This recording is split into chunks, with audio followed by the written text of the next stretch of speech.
আমি সুকেন্দু শুরু করছি রিপাবলিক বাংলার শনিবারের বিশেষ প্রতিবেদন আর বাংলা চার্জশিট। আজ আর বাংলা চার্জশিটে আপনাদের বলবো সেই ঘটনার কথা, যে ঘটনা আজ আমাদের সকলের ঘুম কেড়ে নিয়েছে। হ্যাঁ, ঠিকই ধরেছেন, আমরা বলছি এই বাংলার কথা, যে বাংলা আজ আতঙ্কে দিন কাটাচ্ছে। কেন আতঙ্ক? আতঙ্কের কারণ কি? আতঙ্কের কি কারণ হলো বাংলায় যে জঙ্গি যোগ? কি জানেন তো, শান্ত পরিবেশ অশান্ত হয়ে যায় তখনই যখন এই ধরনের অপরাধীরা ছদ্মবেশে সমাজের আনাচে কানাচে ঘুরে বেড়ায় আর নাশকতার নানা পরিকল্পনা তৈরি করে। ঠিক যেরকম পরিকল্পনা তারা করেছিল এই বাংলাকে অশান্ত করার জন্য। দেখুন এই বাংলাকে অশান্ত করার জন্য তারা ঠিক কি করেছিল।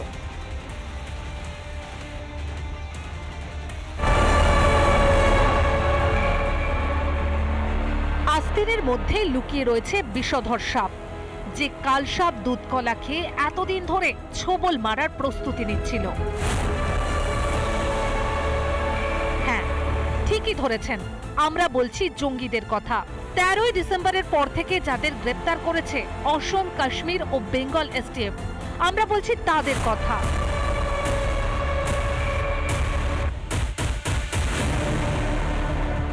হ্যাঁ, ঠিকই ধরেছেন। গত কয়েক বছর ধরেই যেটা তদন্তকারীদের তদন্তে উঠে এসেছে, যে বারবার কিন্তু এই পশ্চিমবঙ্গকেই ব্যবহার করে একটা পরিকল্পনা চলছিল, এবং সেই পরিকল্পনা কি ছিল? পশ্চিমবঙ্গকে অশান্ত করার, পশ্চিমবঙ্গকে ছাড়খাড় করে দেওয়ার ছক। এবং তার জন্যই কি এই পরিকল্পনাকে বাস্তবায়িত করার জন্যই কি স্লিপার সেল গড়ে তোলা হচ্ছিল।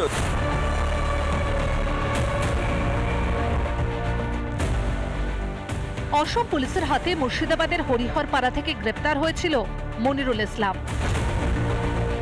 গ্রেপ্তার হয়েছিল আব্বাস আলী। আব্বাস আর মনিরুলকে জেরা করে নতুন তথ্য পায় এসটিএফ। গ্রেপ্তার হয় সাজিবুল ইসলাম ও মুস্তাকিম মণ্ডল। এরপরে এক এক করে উঠে আসে হাড়হিম করা তথ্য। বড়সড় বিস্ফোরণ ঘটানোর দায়িত্ব ছিল এই সাজিবুলের, সেই দায়িত্ব দিয়েছিল জসিমউদ্দিন রহমানের নির্দেশে সাদ রাজি, এবং তার যে মোবাইল ফোন, সেই মোবাইল ফোন ইতিমধ্যেই কিন্তু বাজেয়াপ্ত করেছে। সেই মোবাইল ফোন থেকে যে অস্ত্রবিদ্যা, অস্ত্র প্রশিক্ষণ যেভাবে করা যায়, এবং অসমে গিয়ে নূর ইসলাম তাকে কিন্তু এই অস্ত্র প্রশিক্ষণ শিখিয়েছিল।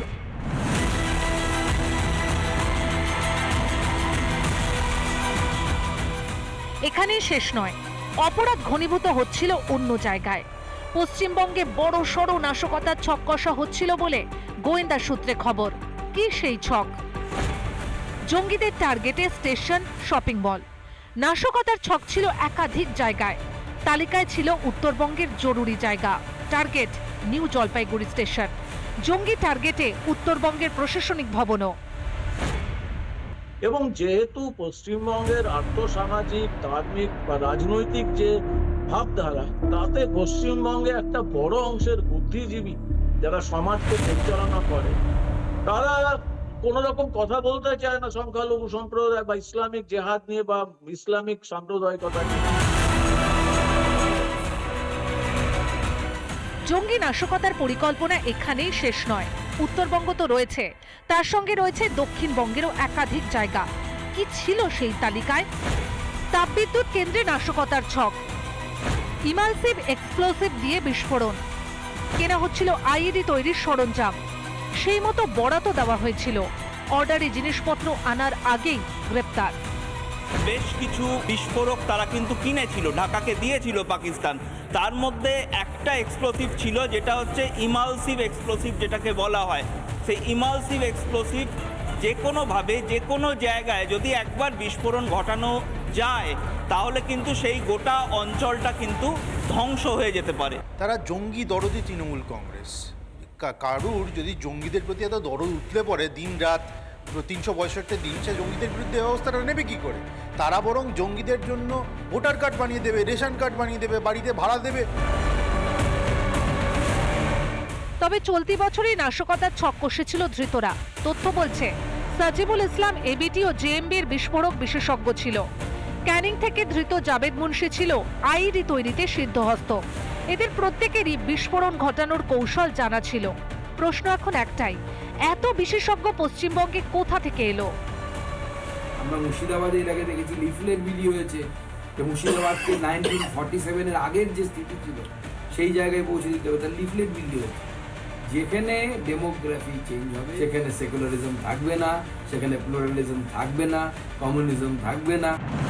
তদন্তকারীদের সন্দেহ সংগঠনের কাজ যে পথে এগোচ্ছিল তাতে চলতি বছরে একাধিক জায়গায় নাশকতার ছক কষা চলছিল। অন্যদিকে চেহারা বদলে বিভিন্ন এলাকায় ছড়ানোর নির্দেশ ছিল জঙ্গিদের কাছে। চলছিল মেকআপের প্রশিক্ষণও। এমনকি নাশকতার পর কিভাবে কোন পথে বাংলা ছাড়তে হবে তার নকশা বানানোর কাজও চলছিল। রিপাবলিক বাংলা। এদিকে রাজ্য পুলিশ কিন্তু প্রথমে বুঝতে পারেনি কে কোথায় ঘাঁটি গেড়েছিল। অন্য রাজ্যের পুলিশ তথ্য অনুসন্ধান করে সূত্র ধরে এই বাংলায় এসে গ্রেপ্তার করে কুখ্যাত জঙ্গিদের। তারপরে একটার পর একটা ঘটনার সামনে বেরিয়ে আসে, কখনো পাসপোর্ট জালিয়াতি, কখনো আবার জাল তথ্য নিয়ে দেশের নাগরিকত্ব গ্রহণ, আর তার আড়ালেই জঙ্গি কার্যকলাপ। জাল তথ্য নিয়ে ছদ্মবেশীদের ভিড়ে আজ জর্জরিত গোটা বাংলা।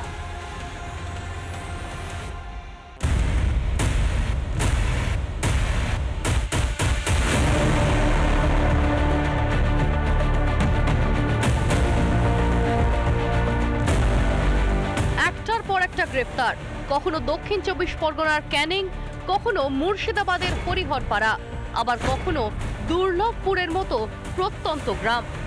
ঘাঁটি গেড়ে লুকিয়ে রয়েছে সক্রিয় জঙ্গিরা।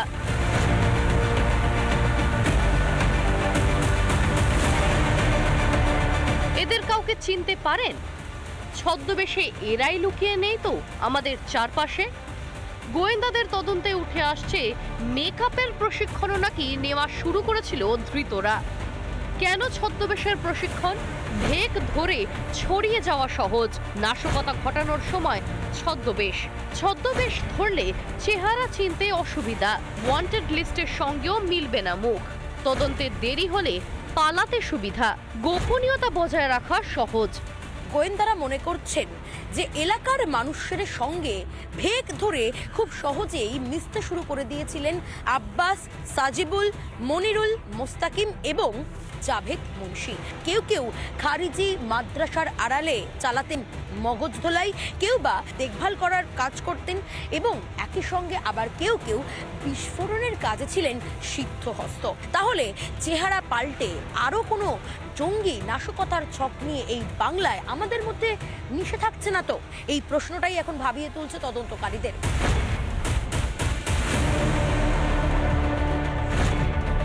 অন্যদিকে তদন্তকারীদের আরও দাবি, যেসব জায়গায় কাঁটা তার নেই সেই জায়গা দিয়েই মূলত ঘটছিল অনুপ্রবেশ। ফলে ক্রমশ ছেয়ে যেতে শুরু করেছে জাল নথিপত্র নিয়ে পশ্চিমবঙ্গে বসবাস। সাম্প্রতিককালে একাধিক ঘটনা যেন আতঙ্কের কারণ হয়ে দাঁড়াচ্ছে। কখনো জাল পাসপোর্ট সহ গ্রেফতার বাংলাদেশি নাগরিক, আবার কখনো জাল পাসপোর্ট কারবারিদের গ্রেফতার করছে পুলিশ। সব মিলিয়ে মিশিয়ে যেন এপার বাংলার ভিত নাড়িয়ে দিচ্ছে কেউ বা কারা। আজকে ইন ডিসগাইজ ছদ্মবেশে যারা থেকে ভারতের ক্ষতি করে এখানে যারা নাকি আজকে কনস্পিরেসি করছে, তারা হচ্ছে সবচেয়ে বড় ক্ষতিকারক। অতএব তাদের বিরুদ্ধে আজকে যদি central government in associated with state গভর্নমেন্টের সাথে যদি আজকে ব্যবস্থা না নেয়, তাহলে আগামী দিনে we are marching to a better tomorrow যে আমরা কথা বলে থাকি না, situation is becoming explosive and mounting high. তদন্তকারীদের আরও দাবি, বেশ কিছুদিন ধরেই ভিন রাজ্যে নাশকতার পরিকল্পনা চলছিল। পূর্ব ও উত্তর পূর্ব ভারতে স্লিপার সেল তৈরির ছক কষা হয়েছিল। পশ্চিমবঙ্গ থেকে অসম পর্যন্ত বিস্তৃত জাল আগ্নেয়াস্ত্র মজুত করা হচ্ছিল কম বয়সীদের মগজ ধোলাই খারিজি মাদ্রাসার আড়ালে। মূলত দুটি জেলা থেকে স্থানীয় যুবকদের জোগাড় করার চেষ্টা করছিল নিষিদ্ধ এই জঙ্গি সংগঠনের স্লিপার সেল। তার মধ্যে রয়েছে মুর্শিদাবাদ ও আলিপুরদুয়ার। অস্ত্র জোগাড় করার কাজও শুরু করেছিল জঙ্গিরা। যে জঙ্গিরা ঢুকে পড়েছে তারা ব্লাস্ট করবার সময় তারা তো এই দেশের কোনো ডিগ্রি নেই তাদের কাছে পড়াশোনা, তারা তো চাকরি করতে পারবে না। নাশকতার সঙ্গেই তারা জড়ান। চারদিকে চম্পাহাটি হচ্ছে, বাচ্চারা ফুটবল খেলতে গিয়ে পা পেটে যাচ্ছে, পুড়ে যাচ্ছে, বাচ্চা মারা যাচ্ছে, বিস্ফোরক পাওয়া যাচ্ছে।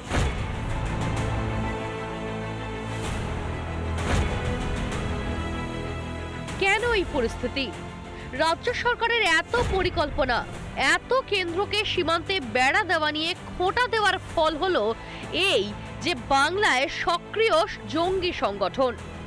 পশ্চিমবঙ্গ সরকারের সঙ্গে কেন্দ্রীয় সরকার গত 8-10 বছর ধরে দীর্ঘ লড়াই চালিয়েছে, আবেদন নিবেদন করেছে জমি দেওয়ার জন্য। শেষ পর্যন্ত সুপ্রিম কোর্টে যখন যায় কেন্দ্রীয় সরকার এবং বিএসএফ, তখন রাজ্য সরকার সিদ্ধান্ত নেয় জমি নেবে। এবার এই জমি আইডেন্টিফাই করা, জমি দেওয়ার প্রক্রিয়া, তারপর ফেন্সিং প্রক্রিয়া মিনিমাম কমপক্ষে আরো 2 বছর লাগবে। এই 2 বছর কিন্তু সাংঘাতিক গুরুত্বপূর্ণ পশ্চিমবঙ্গের অস্তিত্বের জন্য।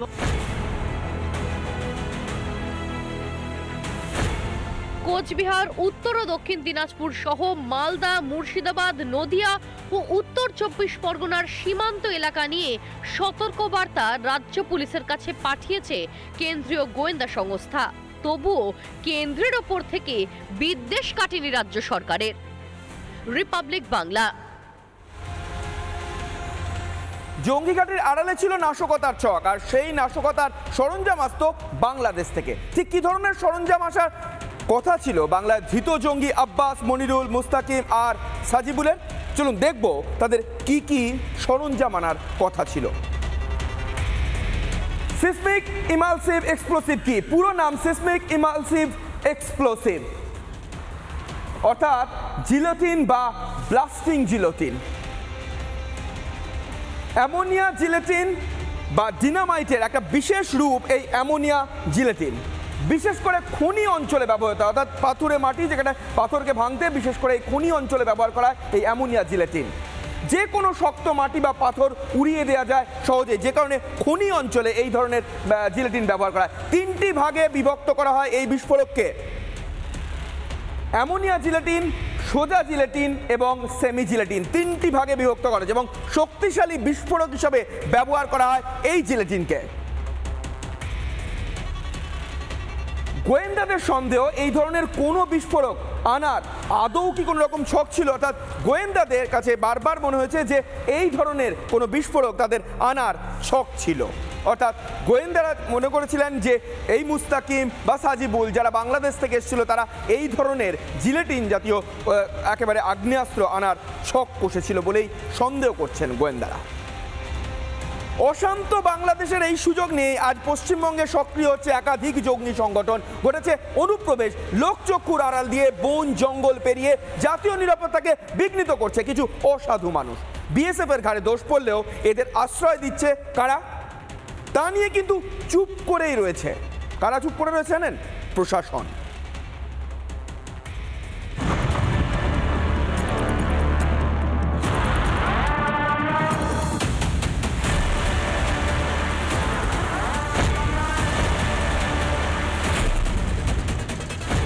সক্রিয় আইসিস, জামাতুল মুজাহিদিন, আনসারুল্লাহ বাংলা টিম। বাংলাদেশ থেকে জেল মুক্তির পর একে একে এপার বাংলায় জাল বিস্তারের চেষ্টায় জঙ্গিরা। সূত্রের খবর, এপার বাংলায় আনসারুল্লাহ বাংলার সক্রিয়তার নেপথ্যে খাগড়াগড় কাণ্ডের অন্যতম চক্রী সাজিদ মিয়া। জেল থেকেই নাকি চলছিল পরিকল্পনা। এদিকে এর সূত্র ধরে গোয়েন্দাদের হাতে এসেছে নতুন তথ্য। সাজিবুল ইসলামী তাহলে দুবাই গিয়ে প্রশিক্ষণ নিয়ে বাংলায় ষড়যন্ত্রের নেপথ্যে ছিল। বাংলায় সক্রিয় ছিল আনসারুল্লাহ বাংলা টিম এবং আনসারুল্লাহ বাংলা টিমের যে মডিউল, সেই মডিউল সক্রিয় ছিল এই বাংলায় এবং অস্ত্র এবং বোমা মজুত করা হচ্ছিল এই বাংলায় বিস্ফোরণের জন্য। কিন্তু এই কাজটা কে করছিল? এই কাজটা করছিল খাগড়াগড় কাণ্ডের মূল চক্রী তারিকুর, যিনি বসে রয়েছেন এই বহরমপুর জেলে। সেই জেলে বসে একের পর এক মডিউল, একের পর এক সদস্য, একের পর এক অস্ত্র এবং বিস্ফোরক মজুতের কাজ করত এই জঙ্গি।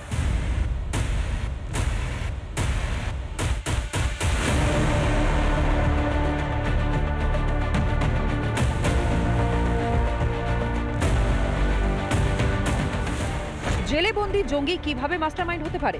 তাহলে কি জেলের নিরাপত্তা ঢিলেঢালা? অস্ত্র বিস্ফোরক জোগানোর পেছনে তার হাত স্লিপার সেল সদস্য সংগ্রহ, নাশকতার ছক তারিকুল ইসলামের। তাহলে এখন ইন্ডিয়া গভর্নমেন্টকে চিন্তা করতে হবে যে আজকে সন্ত্রাসবাদে যারা মদত দিচ্ছে, যারা আজকে আমার ভারতকে খণ্ড বিখণ্ড করার জন্য আজকে চক্রান্ত করছে, তাদের অ্যারেস্ট করার পরে যদি জামাই আদরে রাখা হয় এবং জেলে থেকে যদি তারা দিনের পর দিন এ ধরনের নক্কারজনক ঘটনা করতে পারে, তাহলে আইনটা আমূল পরিবর্তন করা দরকার।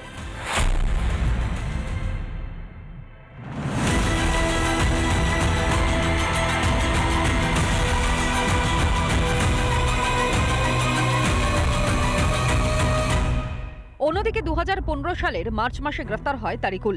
বীরভূম এবং ঝাড়খণ্ডের সীমান্ত থেকে গ্রেফতার হয়েছিল সে। দীর্ঘদিন ধরেই বহরমপুর জেলে রয়েছে তারিকুল। এতে যোগ দেয় আব্বাস ও মনিরুল। পক্সো আইনে আগে গ্রেফতার করা হয়েছিল মোহাম্মদ আব্বাস আলী এবং মিনারুল নামের দুই জঙ্গিকে। বাংলার জঙ্গি ধরছে কারা? যারা বাইরে থেকে জঙ্গি ঢুকেছে তাদের ধরছে বাংলার প্রশাসন, বাংলার পুলিশ, বাংলার এসটিএফ। আর জঙ্গি ঢুকছে কেন্দ্রীয় সরকারের অধীনস্থ বিএসএফ এর হাত ধরে বিএসএফ এর সহযোগিতায়। দুঃখের বিষয়, এই রাজ্যের প্রশাসন জঙ্গিদের দমন করছে আর বাংলাকে অশান্ত করার জন্য রাজনৈতিক প্রতিহিংসা পরায়ণতার কারণে বিএসএফকে কাজে লাগিয়ে বাইরে থেকে বাংলায় জঙ্গি ঢোকানোর চেষ্টা করা হচ্ছে। মিনারুল আব্বাসের সঙ্গে বহরমপুর জেলে সাক্ষাৎ, তারিকুলের সঙ্গে সাক্ষাৎ, তথ্য আদান প্রদান। তারিকুলের নির্দেশ পালনের চেষ্টা আব্বাস মিনারুলের। তারপরেই বড় সড় নাশকতার পরিকল্পনা, অর্থাৎ প্রায় 2 বছর ধরে ছক্কষা চলছিল। এদিকে অসম এসটিএফ এর হাতে গ্রেফতার হয়েছে জঙ্গি নূর ইসলাম মণ্ডল। ফালাকাটায় গিয়ে কমপক্ষে 2 থেকে 3 বার বৈঠক করেছিল নূর। দাওয়াতের নামে ফালাকাটায় যাতায়াত। সন্দেহ, সেখানে অনেক জেএমবি জঙ্গিও উপস্থিত ছিল। কাদের মধ্যে বৈঠক, কি পরিকল্পনা, এখন সেটাই জানার চেষ্টা করছেন তদন্তকারীরা। সেই ক্ষেত্রে দাঁড়িয়ে এই সাইবার ক্যাফেগুলো তাদের এখন পর্যন্ত তাদের মূল একটা শক্ত মাধ্যম হিসেবে পরিণত হয়েছে, এমনটাই কিন্তু গোয়েন্দারা জানতে পেরেছেন। এবং সেই জায়গা থেকে এই মুর্শিদাবাদ জেলার যারা সাইবার ক্রাইম অফিসিয়ালস রয়েছে তাদের কাছে তাদের সহযোগিতা নেওয়া হচ্ছে এই সাইবার ক্রাইম যাতে কোনোভাবে ছড়িয়ে না পড়ে, আর সেই বিষয়টি কিন্তু নজর দিচ্ছেন গোয়েন্দারা। অন্যদিকে অপরাধ বাড়ছে, জঙ্গি কার্যকলাপ বাড়ছে দেখে রাজ্য পুলিশের উপর অসন্তোষ প্রকাশ করছেন মুখ্যমন্ত্রী। Rajiv, you have to take a strong step for DIB. একটা ইনফরমেশন তারা রাখে না, একটা ইনফরমেশন দেয় না, তারা পোস্টটাকে নিয়ে খেলা করে, অনৈতিক খেলা। কিন্তু শুধুই কি তথ্য না পাওয়ার জন্য ডিআইবি দায়ী? তাহলে যারা জাল তথ্য দিয়ে জাল পাসপোর্ট তৈরি করে দিচ্ছে তারা কারা? কি তাদের পরিচয়? শুধুই কি টাকার বিনিময়ে জালিয়াতি তাদের অনুপ্রবেশ ঘটানোর কারবার, নাকি এর পেছনে রয়েছে জনসংখ্যা বাড়িয়ে ভোটে জেতার কৌশল? কি জবাব দেবে রাজ্যের প্রশাসন? রিপাবলিক বাংলা। আজ এ পর্যন্তই। আমাদের আরও কড়া নজর থাকবে, আমরা কিন্তু লক্ষ্য রাখবো। আর আমাদের দেশের নাগরিকদের বলবো, ভয় পাবেন না, আস্থা রাখুন আর এই অবৈধ বাসিন্দাদের উপর নজর রাখুন। দেখতে থাকুন রিপাবলিক বাংলা।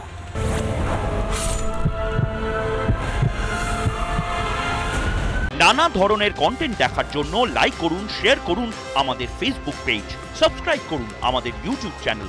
পাশাপাশি অন্যান্য ব্রেকিং নিউজের জন্য অবশ্যই চোখ রাখুন রিপাবলিক বাংলায়।